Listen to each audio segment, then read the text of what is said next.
Hey guys, Crafty here from Living in Beta. I hope you're all doing very well. In this video, I'll be showcasing a new feature that came with patch 1.5, and that is the acquisition of final rewards once completing all gigs for each fixer working throughout Night City. We'll be breaking this down into each individual fixer, looking at who they are, where they hang out, the number of gigs you need to do, and what rewards you will get at the end, with the hopes that in knowing what rewards you will get, this will help you gauge whether it's worth doing or not. Luckily for you, I have a character that's completed the majority of everything in the game, so you won't have to, and you can see exactly what will happen. Now, without further ado, let's get into the video.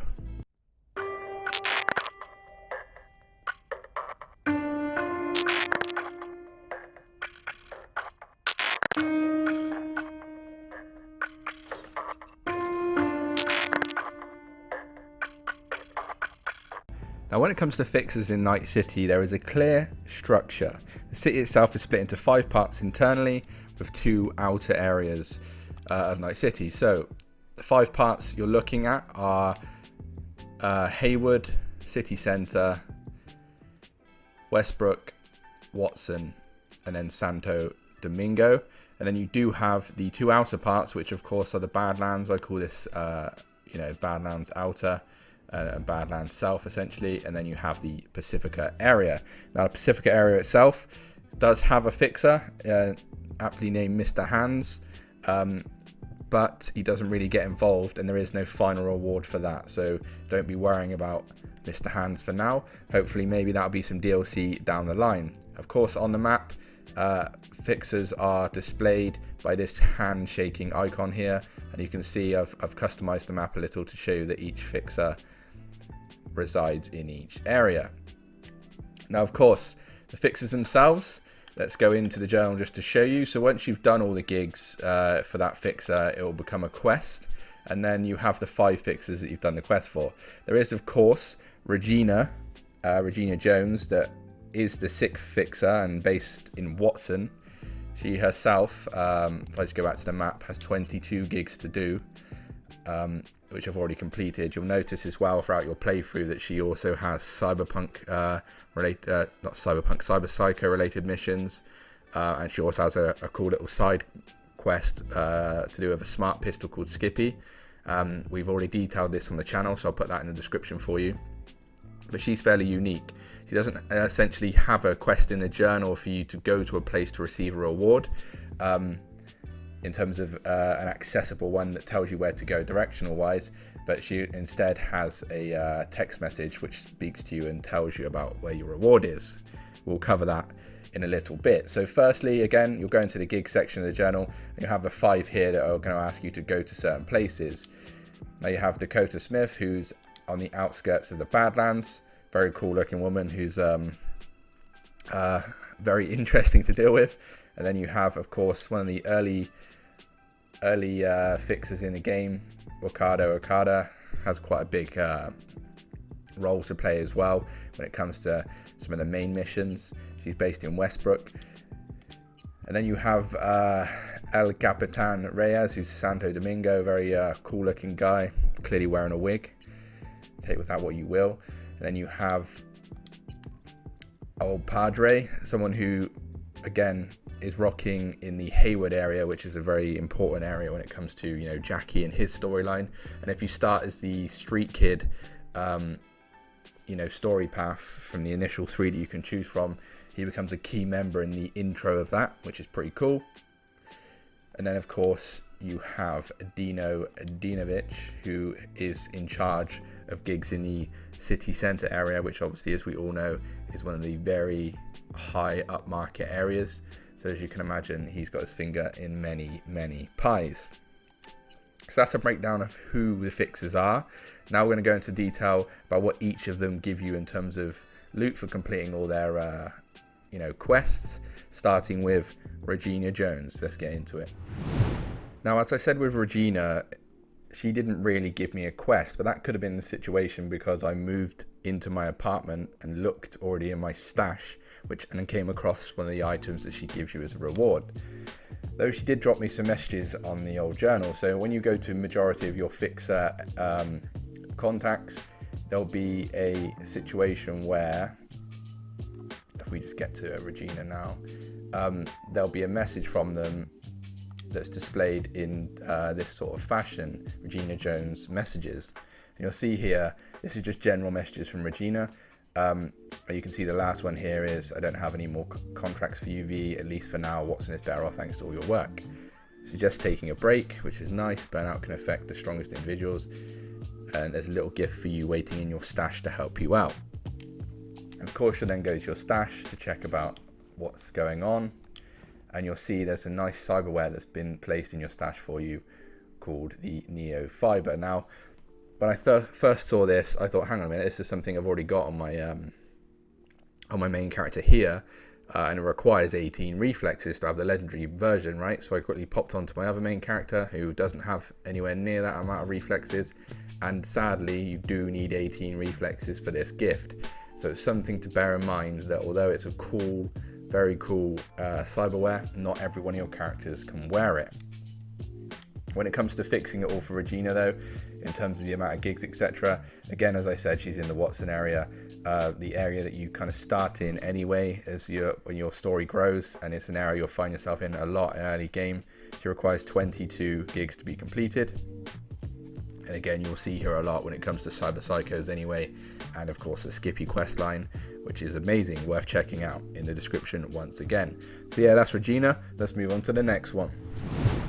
So the next one we're going to look at is Dakota Smith, and she is out here in the Badlands area. You'll spend a lot of time out here with Panam and all the other quests you do from the main storyline. And she's very cool, as I said, a little bit of an oddball. Only 9 gigs to complete out here, but there's a lot of events that happen in the Badlands. I'm not 100% sure if it also focuses on the southern Badlands. I'm going to assume it does. All I know is the majority of her gigs is over to her side. In terms of what she states to us when it comes to chatting about a gift for completing everything, I'll just quickly get there and show you. The message she sends, sorry, let me just find it, comes in the same format as Regina, stating it's obviously the last contract you'll see from me. Thank you for everything. I'm glad our paths have crossed. I hope they will again one day. I have a parting gift for you. It's already waiting for you in the garage. Take good care of her. I think of me when you get behind the wheel.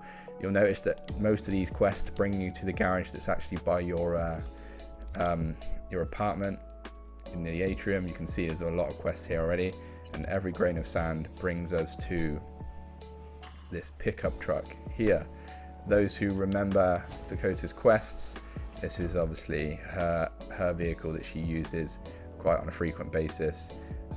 Very cool looking nomad vehicle. Always cool to have extra vehicles in the game, of course. I think a couple of the quests are vehicle rewards. You can even see the one next to me now. I think that's a vehicle reward, which is sad. I'd like to get more things like cyberware and guns, but hey, that is what it is. This is from Dakota. Let's move to the next one. So the next one we're going to look at is old Dino, and the reason for this is his quest takes us into the same garage as I just explained. Now, when it comes to Dino, again, he hangs out in the city centre, right? And this is one of the most affluent areas of the game. A lot of cool things here. It's where the Corpo Plaza apartment is to purchase. And he only has 5 gigs to complete, which is very interesting. Very quick and easy, but it is a very small area. And you'll notice a lot of the quests in that area are very cool and have thick storylines behind them. Now, what do we get as a reward? Well, we get the vehicle that's right next to the one Dakota just gave us, and it is this flashy vehicle right here. Some may have already seen this style vehicle. You'll notice as soon as we get inside, it's very similar to the ones that we've had before. It's a Quadra, and we all know that Quadras are cool, very cool looking. There's a multitude of them in the game, but this is obviously fairly unique. Very nice of old Dino to give this to us. Yeah, and it kind of emulates the kind of cars and vehicles you see around the city centre area. Dino himself is usually a man of few words, but in terms of what he said to us after completing all of his gigs, he said a lot of swearing. City centre is ours. Did so many gigs, I threw you away. I ain't no doubt in anyone's mind, you're a legend. Any gonk, don't be a gonk. With their priorities straight, better be lining up to buy you booze and other things. So yeah, pretty much a lot of swearing, a lot of rude words, but hey, he said you ain't going to want to wait to get your hands on this little beauty. It's yours to pick up in the garage whenever. Uncle Dino's got you covered. And it's, as I said, it's always cool to have another vehicle. This one a bit more flashy than the Nomad pickup that Dakota gave us, but hey, depending on the character style, depending on your RP, one of them will suit you. Let's get to the next fixer. Okay, the next fixer we're going to be looking at is Wakako, and she of course is the lady that runs the whole of Japantown, and more importantly the whole of Westbrook. Very important figure in the game. You'll see her in a lot of quests, especially one of the first ever quests you do with Jackie to save a female in the game. That's because Wakako sent you there, and she's something that becomes more prevalent as the game goes on. In the journal, she states very clearly that you've cleared up the whole of Westbrook. She's very, very happy, of course, and she wants to reward us with some sort of weapon for our troubles. And it's from this point as well that all of the rewards coming from the fixers now are all going to be in your stash. So she states, you've learned all Westbrook secrets, made a name for yourself. I'm going to honor you by giving you my special weapon. You can find it in your stash. Now, of course, your stash can be accessed everywhere. Didn't think I had to say that before, but of course, just so you know, any apartment rented or this one or any vehicle, of course, you'll open the stash, and we're looking for a katana here that she's given us, and it's the katana named Wakako. As you can see in the little blurb below, spent most of the time collecting dust on Wakako's desk, except for occasional heated negotiations. So it's very cool to have her katana. Fits the theme of Japantown and kind of that vibe there. For my character that I'm on currently now as well, you know, as you can see, I'm using the Satori. It's just cool to have another weapon choice. That 30% bleeding chance is cool. It's just nice to know you're running around with, you know, Wakako's blade, right? But yeah, that's the gift from Wakako. Not many gigs to do for her outside of, you know, general numbers. You're looking at 8 out of 8. And again, these are things you'll pick up naturally just because you spend a lot of time in this area when questing anyway through the main storyline. So that's Wakako. Let's move on to the next fixer. Okay, so the next fixer, as I said, will have the reward in the stash as Wakako and the last one. And this is Mr. Reyes. Now with Reyes, he is situated in the Santo Domingo area, a favorite area of mine, down here with 10 out of 10 completed gigs. So 10 gigs to do in Santo Domingo, and it's an area that's quite fun anyway, and it has some cool interactions with different enemies, most importantly the 6th Street Gang. You also, long-time viewers of the channel will know that this is where the one of the farm spots is as well. Now what does Reyes give us? Well, if we go into the messages and we look at old Reyes, he says to us something along the lines of, "Hi, my name's El Capitán." No, he doesn't. He says, "Hey amigo, it's been nice. We nailed some gigs, cracked some jokes, but we didn't want things to get stale, eh? As soon as you get too cozy, the world blows right by. Got some side stuff of my own I want to focus on. All this being a fixer, pushing contracts, I'm done." So he's talking about being done as a fixer, least in a sense, but hey, don't cry. I sent you something to wipe away those tears. It's waiting for you in your stash. And when we go into the stash, he has kindly gave us a unique shotgun, which would be cool for my other shotgun guy, if any of you that seen my character profiles. And it is named the Bloody Maria, which is a very, very cool name anyway. And a little blurb down below before we equip it: as mean throughout All Night City as it is on the streets of Santo Domingo, of course. Now, if we equip it, there is some blurb, which I didn't showcase on Wakako's. Let me just show you the blurb. It says, increases knockdown, bleeding, and dismemberment chances. It's going to be a mess. So it's got obviously that headshot damage multiplier, bleeding chance, crit damage, crit chance, and the physical damage. An awesome, awesome shotgun for any shotgun build out there. And of course, it is a power weapon, so bullets can ricochet off surfaces. Just for a quick one on the Wakako blade, perfectly balanced, allowing to jump enemy and attack them with full force. Its incredible sharpness increases bleeding chance. So as I mentioned before, it has the high bleeding chance as well. So it's cool little blurbs on these custom weapons. Adds a bit of flavor, and it's nice to have a blade or a shotgun with different types of builds, right? Let's get into the final fixer, and that is our friend Padre. Now with Padre, as I said, he becomes a prominent figure at the start of the game if you choose the street kid life path, right? He hangs out in the Hayward area, and it's an area anyway that's close to many people's hearts just because that's where Jackie hung out, the Valentinos hang out. It's just important in the game's lore. There's 11 gigs in total to do for Sebastian Ibarra, nicknamed Padre, and again, all fun and nice in this area. It's an area you'll hang out very often. Has a cool apartment in there as well called the Glen, which is my favorite apartment in game. Check out the apartment guide in the description below.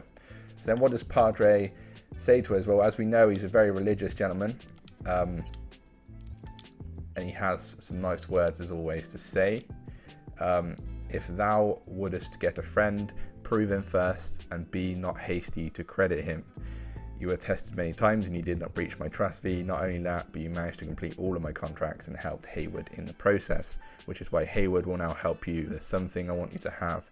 It's waiting for you in your stash. And one thing, again, I like about the Hayward area, you know, Jackie and Padre, is they're big into pistols, right? And it's something that I've not really got into, but I'm doing a new playthrough now, which pistols are the focus.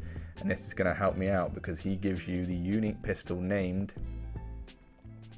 Sereth, which of course looks pretty cool, has a custom handle as well by the looks of it, and Padre's closest companion, judge, jury and executioner for divine justice, all rolled into one.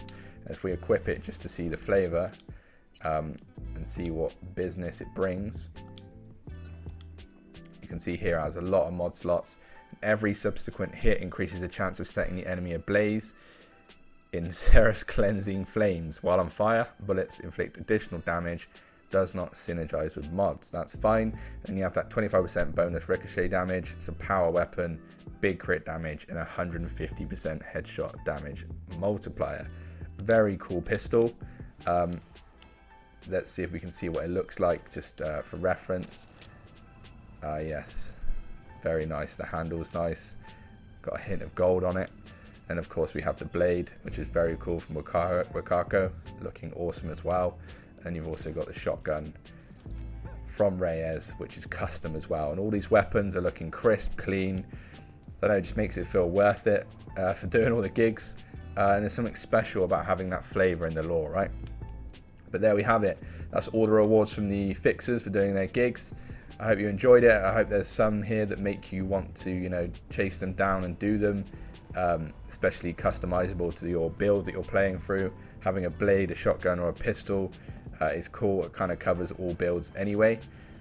Maybe in the future with Mr. Hands or, you know, certain DLC they bring out, there might be more rewards, or maybe we'll go back to our you know, our fixer friends and there'll be new things to do. I would also like the idea of maybe a DLC which, you know, takes us into Night City in the future, you know, after the happenings of what happens in the obviously the last mission. So yeah, anyway, thanks very much for watching. Drop a like on the video if you liked it, share with your friends and family, subscribe for more content like this one, and remember, don't be a gong.